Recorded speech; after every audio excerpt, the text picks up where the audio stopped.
Hello friends, কেমন আছো সবাই? আমার আবারও একটা নতুন ভিডিওতে সবাইকে ওয়েলকাম জানাই। বাড়ির সবাইকে নিয়ে চলে এসেছি চন্দনেশ্বরের মন্দিরে। এটা উড়িষ্যাতেই পড়ে, বাট উড়িষ্যা মানে আমাদের বাড়ি থেকে অনেকটা দূরে নয়, প্রায় 50 কিলোমিটারের মধ্যেই এই মন্দিরটা পড়ে। তাই এই মন্দিরে আজকে সবাইকে নিয়ে চলে এসেছি পুজো দিব বলে।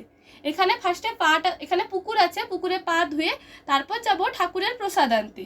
তোমরা আমার ভিডিওতে এর আগে আমার মা আর আমার হাজব্যান্ডকে ছাড়া আর কাউকে তেমন দেখোনি, বাট এখানে আরও কিছু ফ্যামিলি মেম্বার এখানে আছে, তাদের সঙ্গে তাদেরকেও দেখে নাও। তোমরা সবাই দাঁড়িয়ে আছে আর সবাই পুজোর প্রসাদ কিনছে।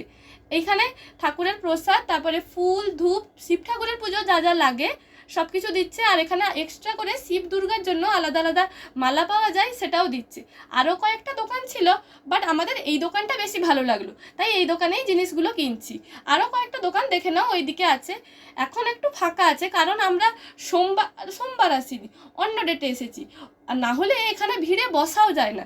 ফার্স্টে এসে আগে জিজ্ঞেস করে নিয়েছি এখানে ভিডিও করতে দিচ্ছে কিনা, তারপরে কোনো অসুবিধা হয়নি, তাই তোমাদের সঙ্গেও ভিডিওটা শেয়ার করলাম।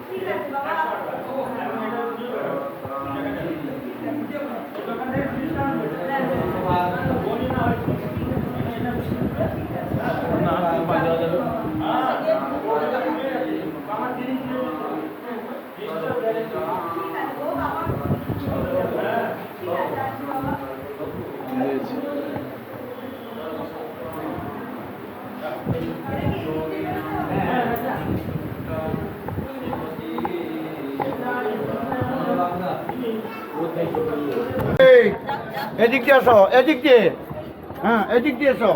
ওইদিকে সাপ কি হয়েছে মা?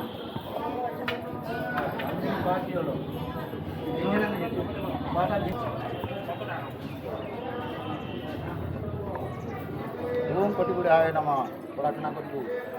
ওম কোটি আয় নমঃ। ওম অগ্নি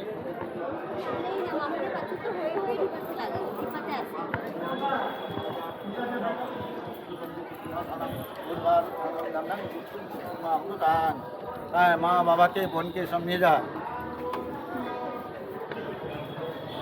আমাদের পুজো দেওয়া প্রায় কমপ্লিট। এখানে দেখো প্রদক্ষিণ করছে, যারা প্রচুর দেশ বিদেশ থেকে মানুষ এখানে আসে, তাদের মনস্কামনা পূরণ করে। পুরো মন্দিরটাকেই এরা ঘুরে পুরো প্রদক্ষিণ করে। আরও অনেকে অনেক রকমের মানুষ এখানে করে। আর এই দিকটাতে দেখো ঢিল বাঁধা আছে, প্রচুর জন তাদের মানসিক যেটা কামনা যেটা করে এখানে ঢিল বাঁধে। আর এইখানে এই কুণ্ডটা অনেকটা নোংরা হয়ে গেছে।